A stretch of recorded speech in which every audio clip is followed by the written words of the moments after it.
So this gets into avUSDC, right? So avUSDC is our ERC4626 vault token that gets 100% of trading fees, so opening fees, closing fees, margin fees, as well as win fees from our zero fee per product. And so all protocol fees go to the LPs except liquidation fees, which kind of sustains the protocol operations and maintains net profitability for our team and for the treasury at the current levels. So since we turned on avUSDC, we combined both vaults, and since we turned on 100% LP fee share, the APRs have been in the range of anywhere from 20 to 30%, and Vault TVL has grown from 15 million to today it's about 110 in about 4 weeks. Before we begin, I want to give a shout out to our new sponsor, SoSoValue, an AI-powered investment research terminal with prop indices and a high-performing DEX on its own chain. Join its third research competition for a $100,000 prize pool by submitting on sosovalue.com or on BidClub.io, with an additional chance to win another $2,000 every 2 weeks. Here's another shout out to our sponsor, Quarterlist. Quarterlist is the investment relations hub for crypto, a single platform helping you find key information about liquid token projects, track updates, and connect with management teams. Leading teams like Maple, Plasma, and Polygon, as well as 50 funds have already signed up. Join the Crypto Investor Relations Hub today at quarterlist.com.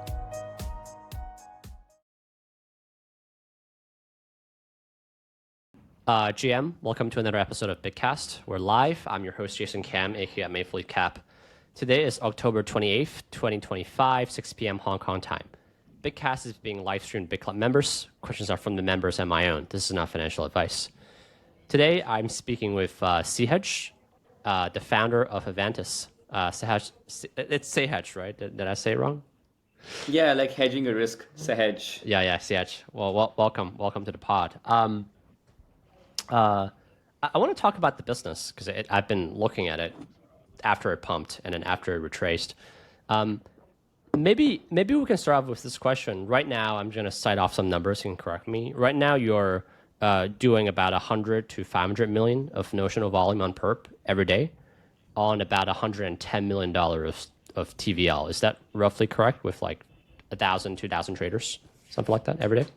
Yeah, that's roughly correct. Got it. Is the full $110 million fully utilized? Like how much volume can it support? Yeah, you can think of utilization in two ways. Jason, one is that you can look at the open interest and divide that by the TVL. And from that perspective, we're at about 50%. So 100 mil TVL, 50 mil OI on average last month. And so you're 50% utilized, right? But if you think of it from the perspective of volumes, you're doing about 250 mil average volumes, then you're 2.5x utilized. So volume divided by TVL. So you can think of it different ways, but at no point is the TVL fully utilized, and that's a good thing because it leaves a buffer for risk management, withdrawals, and higher open interest. So that's the first part to your question. The second is how much volumes can you do theoretically on this TVL? We've done $1 billion during the 10-10 flash crash, and it was not a problem. We had a lot more volumes to theoretically do on that same TVL. And the reason for that is that we offer not just regular fixed fee perps with leverage caps, we offer zero fee perps with super high leverage. It goes up to 1000x.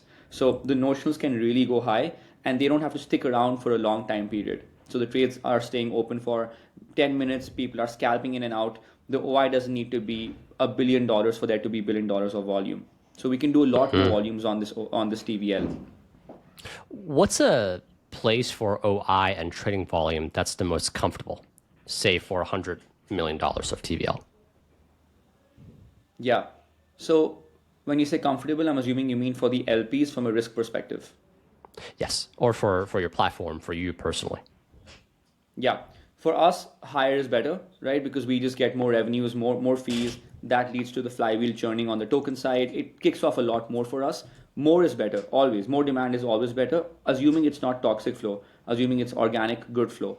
From the LP's perspective, it's all about value at risk. So we don't look at OI, we look at OI skew on the platform. So it's not necessarily that the OI is 100 million and that's a problem if the TVL is 100 million. The problem comes when the OI is 100 million with a $30 million long skew, which is imbalanced.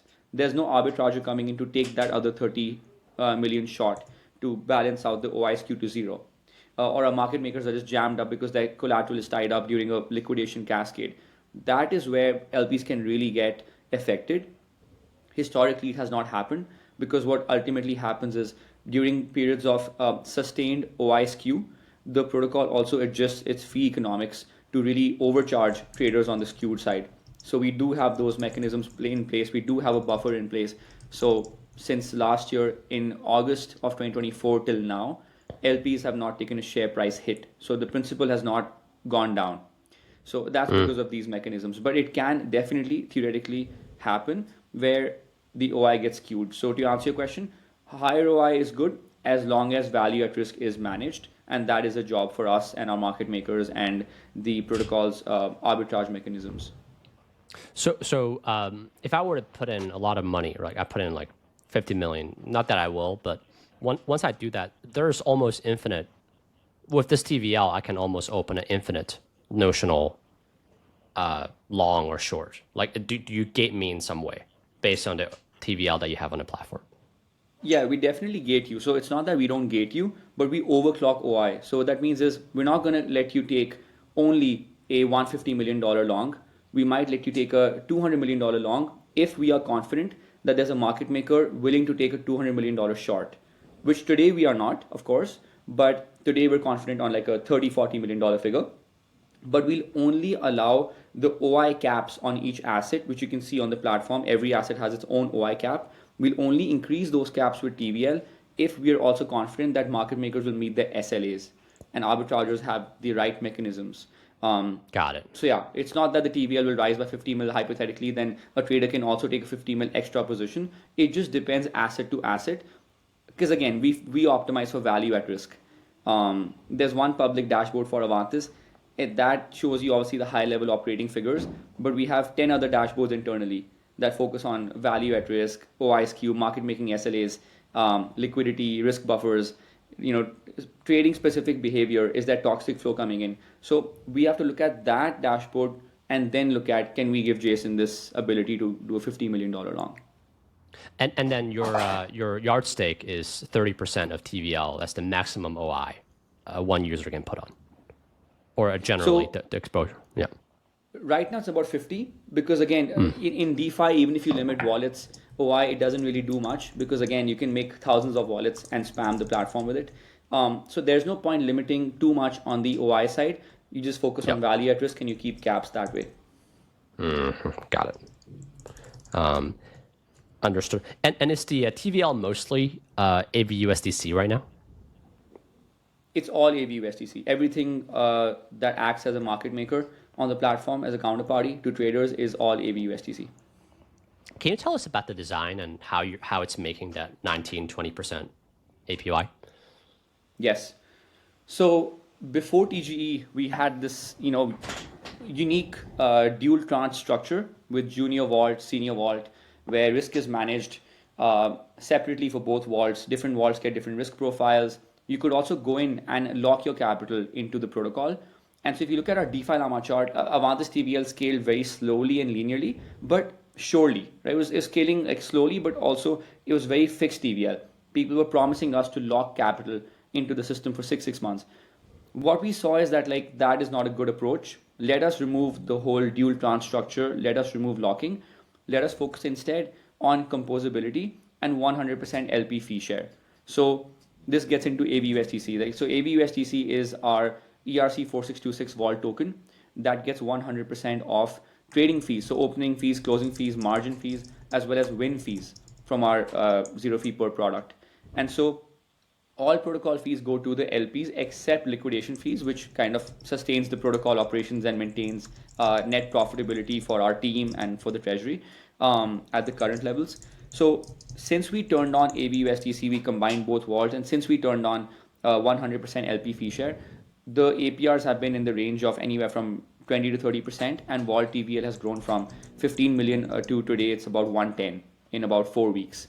So that's the high level of how LPs get money. They are delta hedged by market makers and arbitrageurs, and they get consistent trading fees on a per block basis. If there's real liquidation and the traders are now short collateral and there's bet debt in the system, who eats that negative balance? Yes. So if let's say traders win big, those earnings are indeed coming out of the buffer first. So there's a LP vault, there's a buffer, and then if the buffer depletes, the money goes from the LP vault. So whenever you see a share price hit, it's because the buffer got drained to the point where there was nothing left in it, and then the LPs had to give something out, and then the buffer can start refilling again. So the buffer fills up when there's liquidations, when there's losses that were not hedged, right? So there was truly true losses from the trading side, and it gets depleted when there's big payouts that were not hedged, and then the vault only gets affected when the buffer is depleted. So right now the buffer is at about a couple of bips of the vault. So at some point it was about 3-4%. Now it's gone down again, so it fluctuates, but it stays close to 1 because again the vaults are delta hedged, right? If you were running a casino, it might just build up, it might just go down. We don't want to run a casino, we want to run an exchange, and so we try to make sure it stays at or above 1 for the most part. That's how it works. And the vault is usually delta neutral because you have your own market maker plus you have your own trading book plus your market maker that just hedges out the delta. Exactly. We have the trading book plus the market maker. We're also onboarding more market makers. And even retail can, for that matter, if there's a long skew, even retail can be like, I want to farm Avantis and Lighter or Avantis Hyperliquid. I'm getting this amazing incentive from Avantis, zero fees on the short side, loss protection, and I'm going to go long on the other side. So retail does a terrible job of it. We do have to contract market makers because in times of crises, they have SLAs that they have to follow. And also because we have some structural, problems with the design of the protocol where the arbitrage is not as clear as it should be, to be honest with you. So we too will make sure that retail can also do this in a very seamless way, one-click way. But for now, yes, we are reliant on MMs. I see. And the mechanism, so let's play out a scenario. Let's say the $100 million book, because everybody's bullish, your skew all of a sudden became $30 to $40 million. Everybody went long. And almost immediately, the funding design that you have makes shorting quite profitable, one. And because of your market maker relationships, they will immediately come into your platform with their collateral, open a bunch of shorts so that the skew goes back to zero, and they will open a bunch of longs outside of your exchange to basically hedge this overall exposure. Am I thinking about it roughly the right way? Roughly the right way. The caveat and the problem is that we don't have funding rates, so it's not industry standard. We have our own mechanism called loss rebates. So loss rebates are like, we promise you 5 or 10% of your losses back on that position if it closes in a loss. Instead of a floating funding rate that keeps changing, we give you a fixed guarantee. So market makers can gamma scalp that option if it ends up in a profit, which is really profitable compared to funding rates on average. But since it's so hard to explain and really onboard to, people are not able to price it properly or understand the arbitrage really well, given the market direction itself is unclear. And the profit is based on your position being in a loss on the non-skewed side. So we'll be removing loss rebates as well and going towards more industry standards so we can be composable with Hyperliquid and Binance, right? Ultimately, it's cool to be different, but then we've seen with avUSDC that it's good to be industry standard as well. So broadly, you're correct. The arbitrage exists, but the arbitrage is not industry standard, which is why to close it, it takes market making relationships at the moment.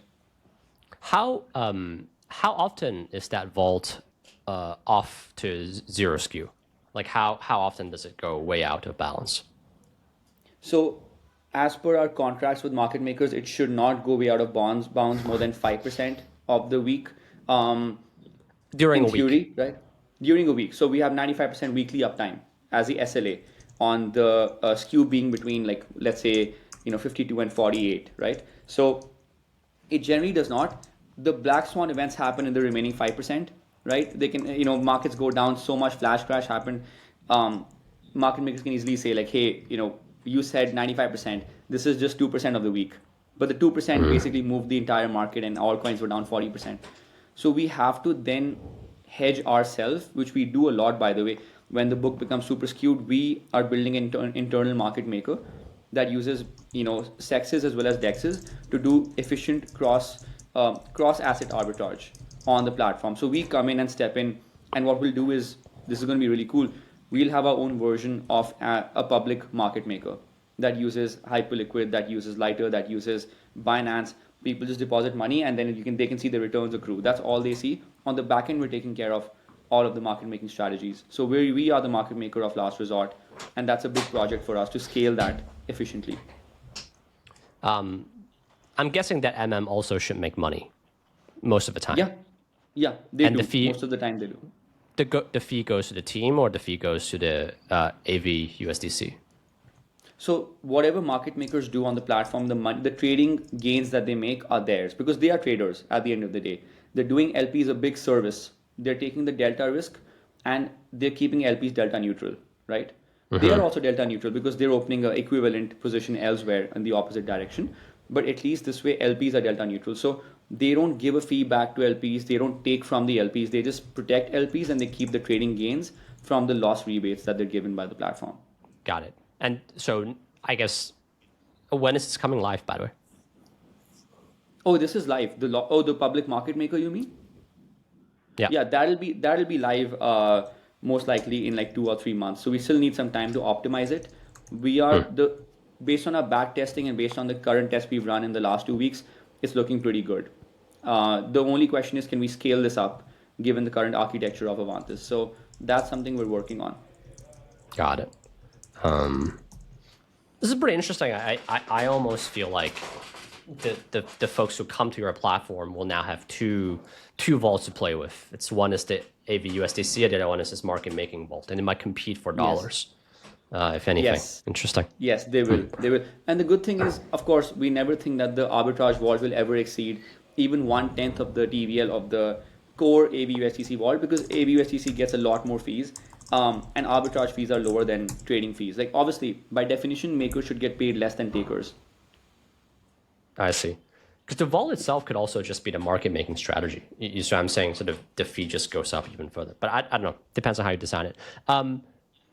Okay. So when I deposit then the TVL into the vault, I'm earning all the fees in the platform, but I'm basically subjecting myself to bad debt risk upon like really bad liquidations. That's a trade-off I'm having. Actually, you are even not doing that. Stakers are taking that risk. So we have a security module in Avantis where Avant stakers can, similar to Aave, I don't know if you follow that mechanism, but there's a security module where you can get slashed if the vault buffer of Avantis falls below 5%. So if there's an open P&L risk where trader has a current position, which on the P&L on that position is not hedged, and the P&L itself reflects more than 5% of the vault, that's a huge risk to stakers, right? To Avantis LPs, AVUSDC LPs. And so what's going to happen is our security module gets activated after governance vote, and we just slash stakers and give that 20% of their stake to the LPs. So there is bad debt still potentially after that, if the value of that staked Avant does not exceed the value of the losses. But I mean, they are actually taking a bigger risk than the LPs are in that sense. And what do the stakers get? They get the inflation of the They get the inflation. Currently, they get the inflation. In the future, we'll get into this maybe later in the episode. Buybacks, they are getting tangible flows back into the token, so they are getting support from the protocol treasury as well. We haven't thought through dividends because it's more of a murky regulatory area compared to systematic buybacks, which are more like it's more systematic and utility driven. So, but they do get those benefits. Yeah. I mean, it seems like the AVUSDC guys are just having a good time, right? They're basically having a great time. Okay. A great time right now. Yeah. And I guess the argument. And the argument is until you scale up, they're going to keep having a great time, and when it kind of matures, you're going to shift the economics from the AVUSDC guys to the token holders or the traders. Yes, exactly. So we published an article about this. I'm not sure if you read it, but we published an article on the Avant milestones, buybacks, and how we think about the maturity of the protocol over time. Like there's really 4 quadrants, right? We are like in the growth zone right now, and then we want to get to this ideal zone, this like Goldilocks zone where we've grown a fair bit. Now it's time to balance out all stakeholders in a more meaningful way versus prioritizing one stakeholder over the other. So we haven't gotten there still. In our minds, we've defined these thresholds of like milestone 1, milestone 2. After that, you focus on the token, everything starts aligning because the token is the centerpiece. The token stakers are taking the risk. Because of the risk they take, LPs are comfortable, they're chilling. but at some point you have to prioritize them so that everyone is in balance. Got it. How much do you charge on that volume?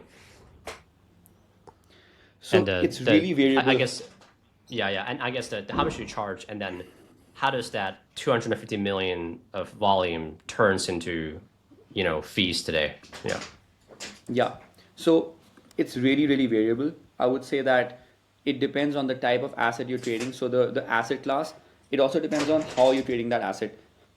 So small example, on something like Bitcoin, we charge the same as Hyperliquid. We charge, if you're going long Bitcoin, it's a 10% borrow fee, 10% funding rate, same thing for HL, 4.5 bips taker fee, same for us. This is without any discounts on referral codes and things like that, right? Equities, we're much cheaper than any of the new order books because, of course, they're just bootstrapping right now. So we're actually way cheaper. It's way cheaper to trade equities, indices, gold, dollar, yen, etc. on Avantis because we charge only 3 bips taker fee. And there's no volatility in the funding rates. It's just 5% fixed margin fees. It's like a CFD platform more than a perp platform. That's why the difference arises in Avantis versus HL and stuff. But then you have this new order type called a ZFP. So you can go long, 100x, 200x Bitcoin, pay zero fees upfront on taker. So LPs are making nothing on that. You pay zero on margin fee. So if you hold the trade for the full day, you still pay zero to get that margin. But then when you win, we charge you a fair bit. So we charge you anywhere as low as 2.5%, but that's for really high profit percentages. We actually charge you on average 10 to 20% of your profits. And that's becoming like a bread and butter of the protocol. So, the take rate actually varies is the point, right? But it could be anywhere from, like 2-3 bips all the way to like even 10-15 bips if there's a very ZFP heavy lean into the volumes. So it really depends. When you look at the back end, it's kind of obviously you want you kind of want your traders to win, but if they win too well and they take up too much profit, the vault could actually go into a place of losing money, so it needs to be hedged immediately. When you look at the revenue, I guess, like today, how much of your volume and revenue are from the traditional perps versus the ZFPs? Yeah.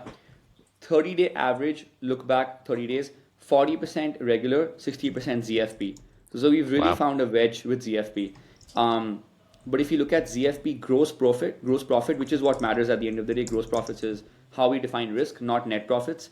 It's 50-50, which is very good. Like, it means we're pricing things almost perfectly at this point. We're not being too generous on risk. We're not being too strict on pricing. So ZFP averages about 50-50 win rate, loss rate, dollar win, dollar loss. And then obviously the house edge depletes that effectively, right? You pay on your winnings. So the effective edge is to LPs. And sorry, and so it's 50-50 win-loss ratio, and then it's a 40-60 in regular versus CFP. What is it on a revenue basis?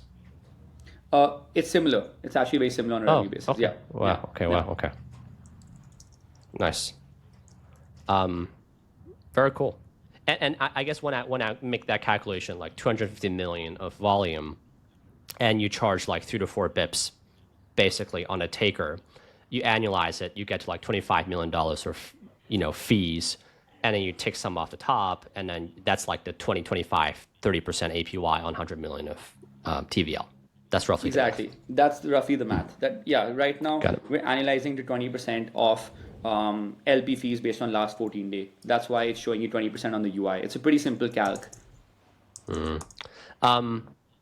What excites you the most in the next couple of months to like couple of quarters? So anything that gets us flows and revenues excites me the most because that drives every flywheel down the road. It drives excitement on the token. It drives our buyback milestones. It drives more LP action. It drives more partnerships. So we focus a lot on the flows. Where are they coming from? And from our perspective, there's 2 levers there, right? One is you just improve the product, which is obviously a constant battle, constant challenge. For us, the near term, we're trying to make Avantis 5x faster. So right now, Jason, there's this thing called flash blocks, okay, on base, which technically would allow us to execute transactions within 100 milliseconds. So super fast. Like, for all intents and purposes for retail, it's 1 click, 1 second, and you're done, right? It's like HL level, Binance level latency. But we don't do that currently. Avantis orders still take about 2 to 3 seconds to process because we're using legacy oracles from Pith. So if the oracle itself is slow and taking 2 seconds to update, we can't execute the transaction in 200 milliseconds. There's a front running attack possible there. So as soon as we upgrade to Pith's laser technology, which is basically tick pricing, so every 10 milliseconds there's a new tick, we can then get to straight up Binance level latency. That increases your volumes naturally because people will just try to scalp much quicker. It's much more exciting, right? It's much more accurate also, to be honest, and much more competitive. So flows wise on the current product itself, that's a huge unlock. We think of it as like a 2x increase just based on scalpers going crazy. Like the dopamine is really, really cool. I have to make you try it to believe it actually, but that's one thing. Then it's like net new flow. We have 2,000 daily active users. That's nothing. That's really really tiny and very typical of how DeFi protocols operate. But how do you break out of that mold is how everyone's thinking about it. We need a push from Base. We need a push from Coinbase. We need to be in the hands of new users who haven't experienced the magic of ZFP, of RWAs, of leverage. And so for us, the biggest thing is rehaul Avantis, make it dead simple, make it like Robinhood, launch it on the Base app. And the Base app right now is at about 100K DAU in private beta.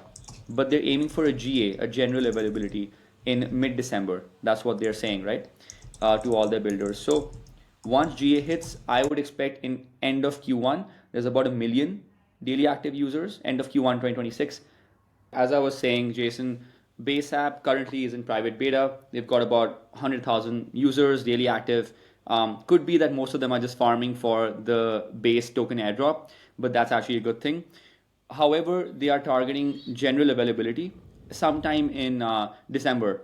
And so we're working very aggressively with the team to build a very curated perps experience for the base app. Yet to be determined whether it's going to be branded under the base app or the Avantis app. Most likely the Avantis brand is going to be taking over, but we're also open to them just calling it perps by Base, right? And we can be the liquidity infrastructure underneath that. That both approaches have their pros and cons. We're evaluating that. I'd like to showcase, if you don't mind, some like cool screens that show you like the kind of experience we're like aiming for. Yeah. And so if you can see my screen, let me know. Yes.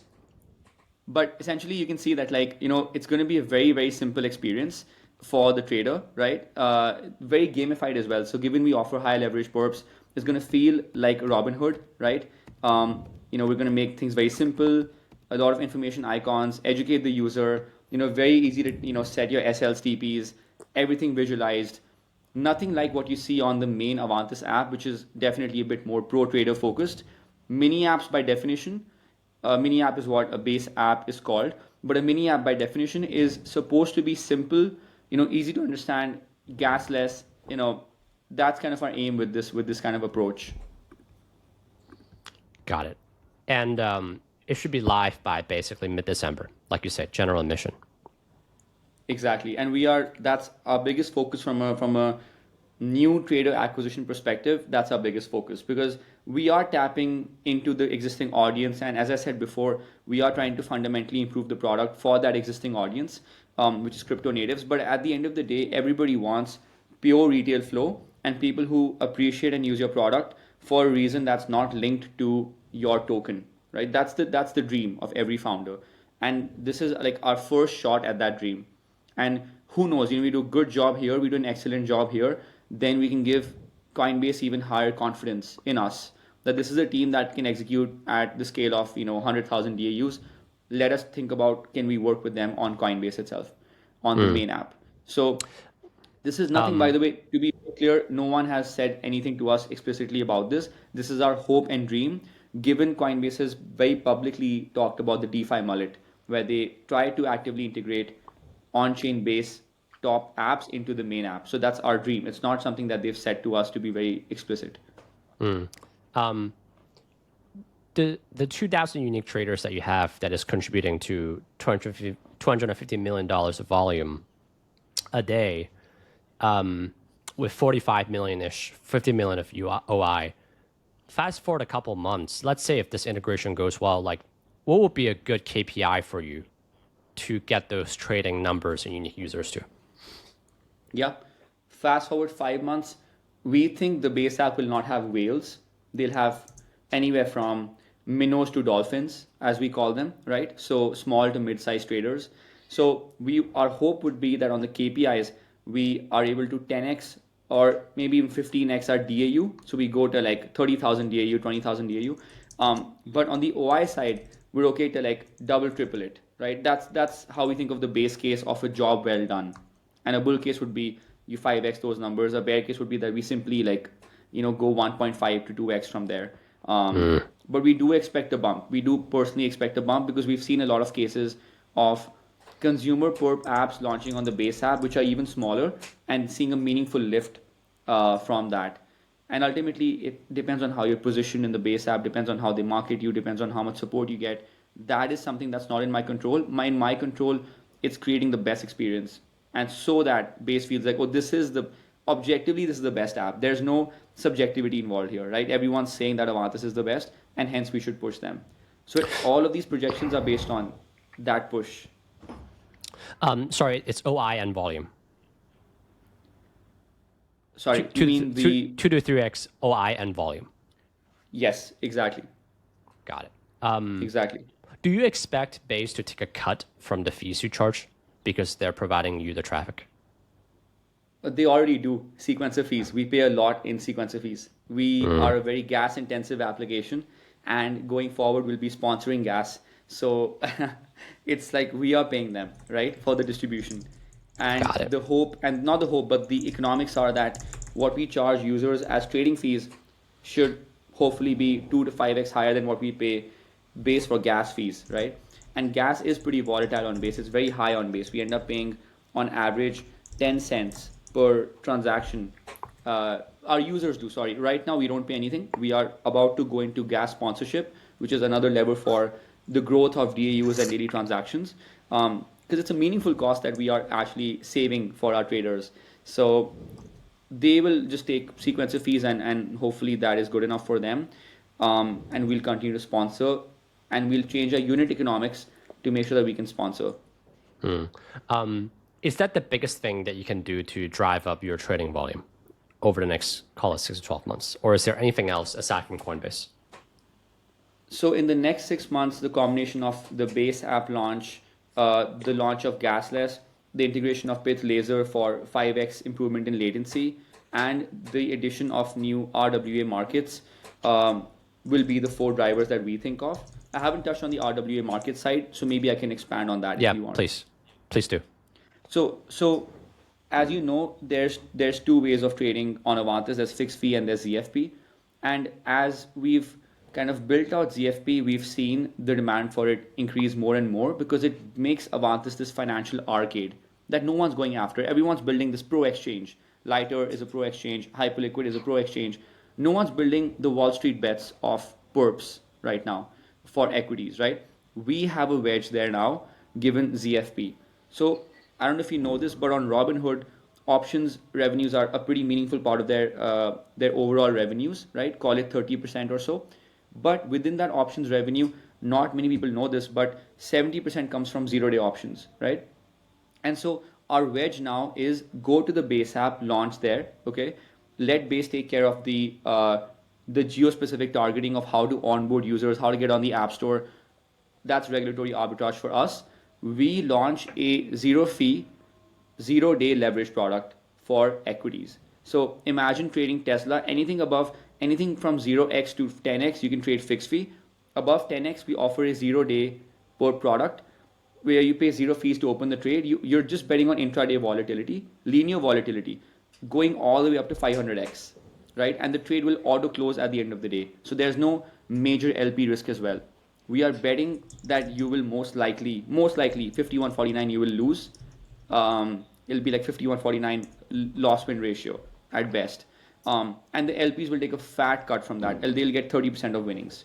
So we'll bake in a good house edge. At the same time, we'll create a net new category of a leverage product that we believe is superior to 0-day perps, 0-day options, which are obviously all the rage right now. They're all the rage. 0-day leverage is like such an easy product because it's so easy to figure out your payouts and stuff like that. So on the RWA side, we have this unique wedge into building the on-chain Robinhood. literally, right? The more degen, even more degen than Robinhood, but on-chain Robinhood with Base app as the distribution center, as the mobile app, and we can obviously build our own mobile app as well. There's nothing stopping us from doing that either. But Base app obviously being the app store distribution driver for us. So that's something we're super excited about, honestly. And then bringing ZFP to other assets like gold and stuff, but we need proper hedging mechanisms for that. So that would be another thing that we are really, really bullish on. How much is your perp today, this RWA stuff versus crypto? Yeah, so RWA, both volumes and fees, is right now 20%. Crypto is And still 80. So what is that exactly? What is that 20? Like, is it gold? Is it, yeah. it's flavor of the month. I cannot say that it's just gold, or it's actually flavor of the month. So when gold was hitting all-time high, yes, we had more OI on gold than we had on Bitcoin. So that was that 2 week period, and now it's cooled down, and now it's number 5 on the platform, for example, OI wise. But it depends, like every month. So this month, for example, single name equities are really popular. Why? Because earnings season. So people are opening massive longs on Tesla last week. This week it's going to be Meta. I personally have a long on Meta pre-earning season. So it just depends on RWAs. We've not found that consistent like PMF on like, hey, people are trading the Nasdaq every day. They're swing trading every day. That's not happening right now. It's also because we just haven't found the flow, because we do have the liquidity, but we don't have the uptake. But we do know like there's demand for leverage for these TradFi names. So it's inconsistent, but it ends up being 20% on average. And because it would seem like Coinbase has to put you at front and center for you to fully capitalize on the users they bring on. Yes. And if they just hide you and 2-3 clicks away, the tick rate would drop meaningfully. I'm kind of wondering, what's your relationship with Coinbase like for them to do this for you? So I would say that this is just my view. Of course, they might see it differently. My team members might see it differently. The community sees it differently, I'm sure. But Coinbase has a small check in Avantis, right? The base ecosystem fund has this systematic way of investing in companies where they don't put more than 250K, 500K into companies. We were the first DEX investment they made. This was in June of 2023. And the fact of the matter is that we have proved ourselves over time. We'd never had the golden spoon. When we launched on Base in Feb of 2024, it took us almost a year to get a retweet from Jesse, right? And why did we get that? Because we launched ZFP, and suddenly everyone's talking about Avantis is the DGen product. Avantis is, like a financial arcade. They found a unique wedge into the market. All because we launched this. We grinded for a year. We discovered that we don't want to compete with order books on being a pro exchange. That doesn't make sense from a technology perspective. Let us use what we've built, AMMs, as a primitive, not a crutch. Launch ZFP, got that hype. Then we got market-driven feedback from Base and Base community members. Then we got a push from Jesse. Then we got the Coinbase listing. Everything started aligning afterwards, along with the fact that macro was changing. So US was opening up to perps. Trump got elected in November. Coinbase got a CFTC license in April. There was a lot of these things that happened on the macro side in parallel. So the relationship is one that's very meritocratic, where we have a group chat with Base. It's gone from 3 members, me and 2 other Base members, to 56 today, right? Because it's like, oh, my whole team is now there. Their team is there. The mobile team is there. The Base app guys are there. The liquidity guys are there. So we just have to pull more and more people in and show them that we are this is the thing about capitalism, right? You never really win. The moment you give up is the moment you lose trust and credibility, and you're just downhill.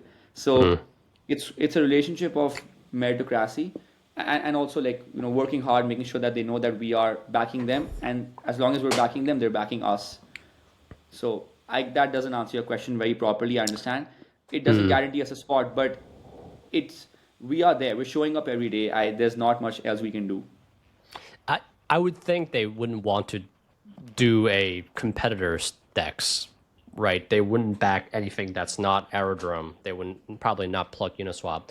On the perp side, it's unlikely that they would do like Hyperliquid, unlike Phantom and. It's very unlikely. It's very unlikely. That's I can say that. It's very unlikely. Yeah. Interesting.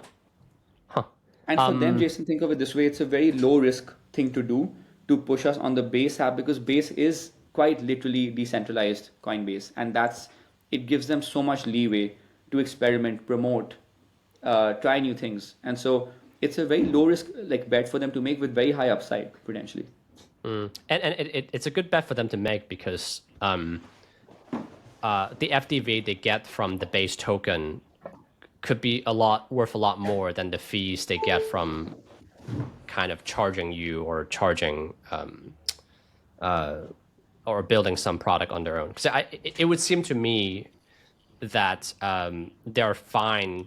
Like the transactional fees you pay them, plus the FDV they get from the base token, would be worth a lot more than them jamming their Coinbase per product into their base app, and that's why they're fine. I mean, absolutely. If I had to do some rough math with you right now, I'm just pulling up my own like analytics dashboard. I'm looking at how many trades we've done. 3 million trades we've done on base. 3 million trades. We've already paid them $500,000 in keeper fees. So we're a great customer in terms of gas fees and whatnot, right? So that's just, and they know that if we go on base app, we are gasless, we're going to do like 10x that transaction count, because even if small people, their revenue only scales with transaction count. They don't care about the transaction size, right? So it's a bet on the revenue scaling for their execution engine. It's a bet on the base token accruing more value if there's good quality builders, good quality apps building on the chain. So JP Morgan came out and said, oh, the base token is coming out, it's going to be valued at north of $30 billion. Who knows? Who really knows? But of course, we see it as a top 10 like protocol. If it becomes a protocol with the base token, it's a top 10 protocol, up there with Solana, up there with Hyperliquid. Interesting. I guess this is a question or answer you don't know, but would the vault depositors and the traders on Avantis get base airdrop if there is an airdrop, you think? No point answering that question. Understood. And you want to keep building on base, right? You will not spin up a layer 3 or something to get it faster, transactional speed, and priority cancel and those kind of things. So building a layer 3 that settles on base is still kind of building on base. So we're open to that, and we're actually exploring the technological and business ramifications of that. On the business side, though, I can say confidently it does break composability, and that's something that is not a good thing. So a lot of our traders love the fact that they are farming multiple base protocols, and we are also there, and then we can just hop in and out of trading spot on Definitive or Airdrop and then trading perp on Avantis. They love being on base. That's the crux of it. That's been the crux of it from the very start, to be honest with you. So going there and even though we have an easy bridge from base to Avantis L3, it's going to be a problem, right? So we could have some measure where we have the vaults on base, so we don't break composability on the LP side of the stack. So any composability with Pendle or Aave or anything we plan in the future, but then we keep the trading stack on an L3 with dedicated execution space. We're thinking about it. It's seeming unlikely. We might as well bet on base scaling linearly and then us scaling with them, and then in the meantime taking care of these spikes and stuff via like some prioritization of our transactions, rather than build on a separate blockchain. It's a very big hassle to bootstrap that blockchain also. Understood. And it would seem like in the meantime, when you're trying to hit that 2x or 3x target, your fee stream would go from 25 to 30 million today to maybe 50 to 60, right? Assuming you hit your target. And assuming TVL stays the same, the APY becomes like 50% plus. So you're going to also scale TVL, I'm guessing, through partnering up with Aave, allowing it to become collateral, but also kind of the PTYT kind of. Can you talk about a DeFi puzzle that you're building through? Yes. So we've realized, obviously, that we would love to keep scaling at 20% APR, but that's not exactly in our hands. That we leave that to the market, trading conditions, what happens on base, what happens on our execution engine. So we want to give LPs a chance to make more money. That's the crux of it. How do you make more money? Either you allow us to transfer your unutilized avUSDC into a yield earning vault. So either you tell us like, hey, I give you the permission, Avantis, to at a smart contract level swap my avUSDC for Aave's USDC, and I get that extra yield. So that's one option, right? That's one Lego that we can easily integrate on the back end. But the other Lego is, no, let me get yield from avUSDC, that's perp yields. Let me take that avUSDC out of Avantis now and become a liquidity provider on Aerodrome for avUSDC USDC pair. That's the Lego that will form a lot of things like leverage looping, where I can deposit avUSDC as collateral and then keep looping, get more avUSDC on leverage, and get more yields from that process. That can happen with partners like XtraFi on Base, which they are experts in doing this sort of leverage loops and all of that stuff. Pendle, again, very interesting use case. You can bet on the yields increasing or decreasing based on the performance of the vaults and the trading volumes and all of that stuff, while still getting points. So it's hard to prioritize just on this call which I would go first for, but we are planning that out at the moment, and we'll go one by one on the highest priority, lowest priority. On the highest priority one, when should we see the implementation? Within the next month. So before the end of November, you'll see one announcement on, it's not just highest priority. It's also like, we think of it as like low dev lift, high biz impact. And so it's like whichever one can go first that has the highest impact relative to dev lift also. So it's not an objective highest priority, but the highest priority would be Pendle in my view, for example, right? But the dev lift there is much, much bigger. And the understanding of the dynamics of derivatives and points is much bigger there when we are jammed on getting flows. So, but you'll see something in the next month itself, yes. And then with the same depositor and trader base today on your platform, would it be safe to also assume that these traders and depositors, aside from the PMF that you give them and the yield, they're also expecting an airdrop down the road of the Avantis token itself? Yes, we made it explicitly clear that we want to airdrop 4% of our supply on Feb 26th. So, it will be mostly unlocked. We're still working through the dynamics of will it be a linear unlock over the day? Will it be a full unlock? We've seen that full unlocks are generally better. And the split of that is 3% to traders, 1% to LPs. Because again, it's a trading heavy operation. They are the fee engine of the protocol. But LPs still deserve some level of protection from being market makers on a passive basis. So at the current levels, the LP airdrop is just a sweetener, right? At like $600 million FTV, 1% is only 6 million. And so on a TVL base of 100 million, that's 6% juice on top. Annualized, that's 12%. So it's not that much. Objectively, there's better yield opportunities in DeFi, but it's more of a yield sweetener and a risk managed, just to kind of hedge them on the risk that they are taking. Most of the fees are coming from the trading fees that the traders are paying, owing to that airdrop as well. So that's the crux of it. Yeah. Should we expect ongoing recurring airdrops after February? Definitely. I think you should expect that, but then the details of that can only be known maybe even in March, April, because we have to balance out emissions with growth. Like we have to see how much are we actually growing, how much did we make in fees versus how much did we give out in airdrops, number one. And is the protocol scaling with the emissions? If the protocol is not scaling with emissions, we might even stop it and say, look, we haven't found PMF. We thought that we had, but actually people just love dopamine and getting an ROI on that dopamine. It's hard to differentiate that.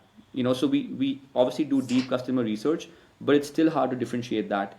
And so we'll be evaluating, keeping a close eye and keeping a very transparent approach towards this, sharing our learnings with the community and letting them know in advance that, hey, you want to trade here, there's nothing you're going to get in return. Or you want to trade here, yeah, there's something in the pipeline that we're working on. Is there a metric in your mind where, at least in my mind, there are two key milestones. The first key milestone would be when you start shifting the economics from the AVUSDC to everybody else. The second milestone is when you start shifting the fees into actual value capture of the token. Are there any KPIs we should watch out for when those two shifts will start happening? Yes. So the first KPI is the shift itself, which is milestone 1, which is that the average 30-day revenue is exceeding 200 grand. So the average 30-day fees is exceeding 200 grand. At that point, we start dedicating 30% of all fees to token buybacks. So it's a binary switch. It's literally a binary switch on the front end. You'll see a buybacks dashboard that's going live next week, literally. And on that dashboard, you can see are buybacks live, yes or no. Why? Because the 30-day average is less than 200K. Okay, so now that they're live, how much is being bought back? This is the supply that's bought back. This is the average price of the buyback. Everything transparently detailed in one page. And the goal of that is obviously we want to offset emissions. Ideally, we can just airdrop what we buy back, and there's no net new supply coming into the market. That would be a phenomenal outcome of milestone one, right? That would be the goal. And in order to get there, you should track the fundamentals, right? The fundamental being revenue is the output, TVL, DAU, OI, transactions is the input, and that's what we're optimizing in the process. So it's 200K per day on average over 30 days. Yes, and right now that's Okay. 100K. That number is 100K. So it's Yeah. about 50% of the way there. Yeah. And sorry, and the buyback is not the full amount, it's any dollar exceeding the 200K mark. No, it's 30% of the 200. Is it 60K on average Got it. that we'll buy Got it. back at the 200K average mark? Yeah. Yeah. A day. Yeah. Okay. Cool. Interesting. And I guess that's when also that's also the point where the APY of the avUSDC kind of gets capped a little bit. That's okay. Yes. Yeah. Well, it gets capped, or it depends on our growth strategy. But if we are growing at that same rate and we cap out there, then of course we are gonna take a 30% hit on the LP APR. If we keep growing, then it might keep growing. Makes sense. Yes. Interesting. Is there anything else that we haven't covered that I think we covered quite a bit. You know, I think the base one is big, and then there's the DeFi integration. Yeah. There's everything that is on base will help you scale faster with lower latency. But is there anything else that excites you? Let me see. I think you said KPIs. I would say that, we also think about the token. Like it's really important to us to keep tying Avant into Avantis in a meaningful way. Not force anything, but keep tying it in a meaningful way. We genuinely feel like milestone one is a big one in terms of proving that we genuinely care a lot about the token and we want to tie it into the protocol. Outside of that, we want to enable fee discounts for stakers. We want to enable some other stuff for them so that they feel even more tied into the ecosystem. And then we also closely track the ratio of the circulating market cap to the volumes that Avantis is doing. And we try to understand why is it increasing suddenly, why is it spiking, why is it decreasing, and how can we gain more attention and influence, because that also matters, right? If your token is down in the dumps, not associated with your fundamentals, and the disconnect between fundamentals and token is increasing, then it's our job to try and tell the market to decrease that disconnect, because it's not good for the token to be that volatile, especially towards the downside. And so we do try our best to track those things, like our influence and quantifying that, the volume to market cap ratio and quantifying that. And then the goal is obviously to get integrated deeply into every major exchange on the planet. And there's still a few left there, right? There's still like a couple left that are like interesting. Either they're regional, or they're still in the US, or they're even, for example, Hyperliquid Spot would be interesting for us. So try to get into as many venues as possible. A couple of them come to mind: Robinhood, eToro, Revolut, Hyperliquid, BitClub. There's so many more that's still left to go, which is crazy. We didn't even think about that being a flywheel. So product is one thing, that's our biggest focus because everything is downstream of that. But we do track the token as a separate product now. Like and more every day we are thinking about it. Understood. So we should expect hopefully more. Is there a target in mind, like maybe alongside you scaling the volume, by this point next year you'd be listed across all venues, hopefully? We would like that, right? We would like that. We cannot, that's out of our control, to be honest. The timings are outside our control. Applying and making sure we do a good job is in our control. I can't really say, but that is the goal. Like by next year, we want to be, by end of Q1, next year we want to be in every major venue that's left now. Makes sense. Well, it seems like the avUSDC vault is a good one because I don't have money there, but after hearing you talk about it, you can't really lose money with the stakers ahead of you, and you're like directing all economics towards it. It's kind of a really nicely kept secret, and no one kind of discovers it yet. You can lose money because the threshold for the slashing is the 95% breach. But if people lose money before that, we'll not activate the slashing. So there is some that window of like, if things go really wrong, you're protected. If things go a little wrong, sorry, like we tried our best, And has that happened of before? course, no. In the history of Well, it's happened once in the history of the protocol in the early days when we were maybe being a bit too aggressive on risk, I would say. But since August of 2024, it's been a up only chart. Up only. Nice. Interesting. Well, if anything, the viewers should take. It's a pretty interesting farm, and once they discover the farm, they might even trade on it, and then they'll discover the product. This is cool. I like it. Let's see if the group has any questions. Not at the moment. Sehaj, thank you so much for your time. This is great. Yeah, thanks so much, Jason. This was awesome. Yeah, thanks for coming.